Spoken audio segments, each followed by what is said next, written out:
ఇక్కడ అంటే జూబ్లీస్ లో జరుగుతున్న ఉప ఎన్నికల్లో క్యాంపెయినింగ్ లో ఎలా ఉంది మేడం? ప్రజలు ఎలా ఆదరిస్తున్నారు? జనాలు అందరు కూడా ఇక్కడ ఉన్న జూబ్లీ హిల్స్ ప్రజలందరూ కూడా నవీన్ అన్నకి బ్రహ్మరథం పడుతుండ్రు. నవీన్ అన్న గెలుపు అనేది ఖాయం. ఎక్కడ పోయినా రెస్పాన్స్ ని మనుషుల మొహాలను చూసి, మాటని కాకపోయినా మొహాన్ని చూసి అయితే చెప్పొచ్చు కదా. ఆ రెస్పాన్స్ చూసి చెప్తున్నా, నవీన్ అన్న భారీ మెజారిటీ తోటి ఇక్కడ గెలవబోతుండ్రు. జూబ్లీ హిల్స్ ప్రజలందరికీ సుపరిచితుడు నవీన్ అన్న.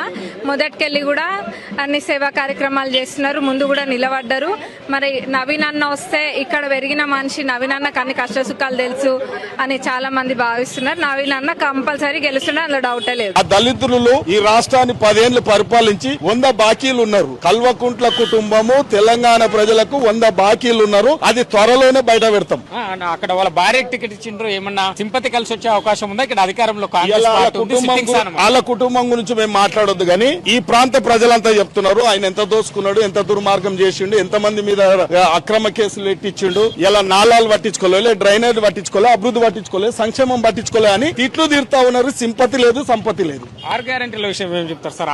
6 గ్యారెంటీలు ఖచ్చితంగా మేము అమలు చేస్తా ఉన్నాం, విడతల వారికి అమలు చేస్తా ఉన్నాం. ప్రజలు మెచ్చుకుంటా ఉన్నారు. ఇలా కంటోన్మెంట్ ఎట్లా గెలిచిండ్రు, ఇది కూడా అట్లే గెలవబోతోంది.